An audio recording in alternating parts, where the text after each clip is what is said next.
Hola, ¿qué tal? En esta ocasión les quiero hablar de cómo se cuida un pincel.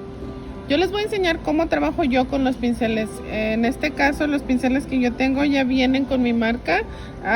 Prácticamente lo que yo hice con ellos fue mandarlos a hacer tal y como a mí me gusta, tal y como yo trabajo con ellos, con mis clientes. Prácticamente este pincel lo hice pensando en cómo yo trabajo y cómo las chicas que han tomado cursos conmigo, y este es el resultado, este pincel. Yo la verdad estoy muy orgullosa de mi pincel y espero que las que estén cerca de él también les guste, y si no están cerca de él, ahí abajo en los comentarios les voy a dejar el link para que lo puedan comprar en mi tienda. Pero si no, tampoco no es necesario. Simplemente el propósito de mi video es que conozcan cómo se debe utilizar un pincel, cómo se debe tratar un pincel. Siempre en toda la mayoría de mis clases yo siempre recomiendo que compren producto que puedan seguir utilizando. A lo mejor a la primera es un poco más costoso, pero sobre la marcha el producto termina valiendo la pena. Yo creo que de una de las herramientas más importantes a la hora de hacer tu trabajo es el pincel, puesto que lo vas a utilizar 10 veces con tu clientita. Si el pincel no es moldeable, si el pincel no es adecuado para tú estar trabajando con el acrílico, pues entonces vas a empezar a batallar. Lo primero que vas a hacer cuando tienes un pincel, después de sacarlo de su paquete, es abrirlo y conocerlo. Por ejemplo, este es un pincel del número 12. Su cerda es más o menos delgada, ancha, y me gusta mucho que las cerdas sean largas para cuando estés trabajando con el acrílico. Ahora, si te fijas, está bien acomodadito, bien bonito, bien derechito, todo muy pegadito. Ese pegamento que los pinceles traen es un tipo de resina que nada más ellos en la fábrica, cuando lo están haciendo, lo hacen con el propósito de que el pincel quede de esta manera, para que cuando tú lo vayas a comprar se vea muy atractivo y se vea bien. Hay muchos pinceles que son redondos en esta parte de aquí, y lo que hacen es que el pincel se vuelva completamente redondo. En este caso yo quise desde un principio, cuando lo mandé pedir, que ya estuvieran presionados de aquí, para que en lugar de que las cerditas, cuando empieces a trabajar con ellas, se vea redondo, la cerda del pincel se aplane conforme a la hora que tú estás trabajando. Aquí yo ya tengo mi pincel nuevo, voy a empezar a utilizarlo. Lo más importante es quitarle esa resina que ahora ya se volvió polvo, y que es mejor quitársela, puesto que si la dejas ahí va a quedar en el pincel, y esta va a provocar que el pincel se ensucie más cada vez. Entonces lo único que hay que hacer es con poquita fuerza jalar hacia enfrente y hacia atrás. Yo soy zurda, lo voy a hacer al revés.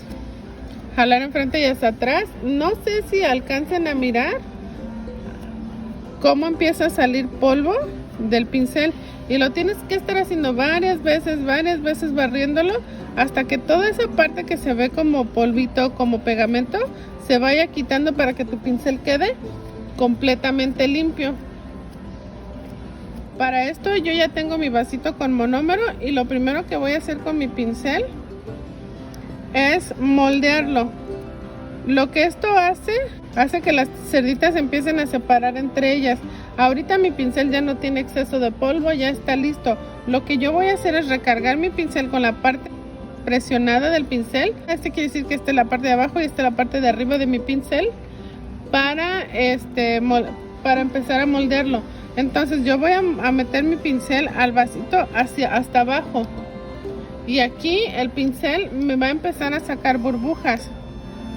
Esas burbujas son partículas de oxígeno que tiene el pincel en la parte de adentro. Es bien importante que utilices tu pincel de esta manera, lo aplanes de esta manera una y otra vez, para que el pincel se empiece a moldear tal como tú quieres.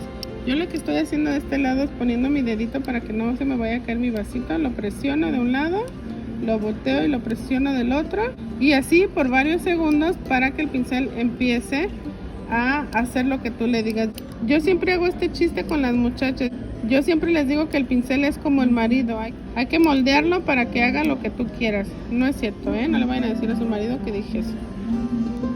Ahora lo que voy a hacer es sacar mi pincel y quitar el exceso de líquido. Lo que yo voy a hacer es organizar todas esas cerditas, moviendo mi pincel en dos direcciones. Mira, como les digo, siempre lo más importante es la parte ancha y la parte baja del pincel. Aquí hay varias cerditas que se tienen que ir empezando a acomodar, y lo único que hay que hacer es volver a meter el pincel y moldearlo.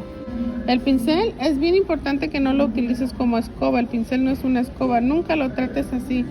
al pincel. El pincel no se maltrata, el pincel no lo utilices como una escoba. Siempre acostúmbrate a darle un buen uso porque es tu herramienta principal de trabajo. Entonces aquí yo lo voy sacando y después cuando lo saco de lo húmedo lo empiezo a mover así, como en tipo zigzag, para que sus cerditas empiecen a acomodarse como yo quiera. Aparte, la parte presionada del pincel me ayuda mucho a mantener mi pincel de esta manera. El pincel siempre se tiene que ver limpio, siempre tiene que estar limpio. Si su pincel se llena de acrílico o algo, yo no les recomiendo que lo metan en ningún tipo de limpiador de pincel o mucho menos acetona pura, porque este pincel está hecho de cerdas naturales. Su tipo de pelo es Kolinsky. Kolinsky es un animalito que existe en China. Si el pincel se ensucia, yo te recomiendo que lo dejes un ratito así durante el monómero, un minuto, de 1 minuto a 5 minutos, dependiendo qué tan sucio está el pincel. Una vez que pasó ese tiempo, lo sacas y lo empiezas a barrer, y por lo regular se vuelve a limpiar el pincel. Es bien importante mantener las cerdas del pincel siempre limpias, siempre estables, para que tu trabajo siempre sea impecable. Ahora, imagínense que yo tengo mi pincel, lo voy a empezar a usar, son las 11 de la mañana, voy a empezar a trabajar a las 11. Mi pincel así lo dejé ayer. Imagínate que voy a empezar a trabajar ahorita. Mi pincel está limpio, está listo, no hay nada que hacerle, pero lo que yo voy a hacer es despertar a mi pincel, volverlo a moldear como lo hago todos los días, a presionar un poquito en los dos lados. Siempre tengo que tener mi punto de apoyo para que no se me vaya a caer mi vasito. Saco mi pincel, retiro el exceso de líquido y limpio mi pincel. Y ahora sí, mi pincel está listo para trabajar. No, lo que yo sea que quiera hacer, mi pincel ya está listo. Es un pincel del número 12, está más o menos delgado, no es un pincel muy gordito. A mí en lo personal no me gustan que sean muy largos, muy anchos. Yo prefiero que estén larguitos para que sean moldeables a la hora de aplicar mi acrílico. Y lo mismo, si se terminó el día, ya terminé con mi día de trabajo, voy a hacer exactamente lo mismo. Voy a limpiar otra vez mi pincel, o igual, y mientras cierro mis botellitas y organizo mis cosas, dejo mi pincel en posición vertical y empiezo a guardar y limpiar mis cositas. Terminé y saco mi pincel, otra vez lo limpio. Ahora en este caso no lo voy a barrer en zigzag, lo voy a barrer en punta, porque lo que yo quiero hacer con mi pincel ahora es guardar, para que de esta manera así quede el pincel. Y lo que yo voy a hacer es con su tapaderita guardar mi pincel, y así queda listo mi pincel para mañana. Es importante, es recomendable también que lo dejen con las cerdas hacia abajo, puesto que el pincel está húmedo. Si yo lo dejo hacia arriba de esta manera, lo que va a pasar es que toda la parte de aquí húmeda se siga manteniendo aquí, se siga conservando, y eso también hace que un pincel no dure. Entonces cuando lo guarden y lo tapen, déjenlo de esta manera. Lo pueden dejar en su mesita de trabajo así paradito si quieren, porque hay muchas personas que los dejan donde están los lápices y así. O lo puedes dejar acostado de esta manera también, para que la humedad no se mantenga en un solo lugar. Y el pincel está listo para tu siguiente servicio. Espero ya hayan aprendido algo con mi video. Si tienen alguna pregunta o algo, con toda confianza, déjenme saber. Y si les interesa mi pincel, lo pueden encontrar en los comentarios. Y por el momento es todo. Un abrazo a todas.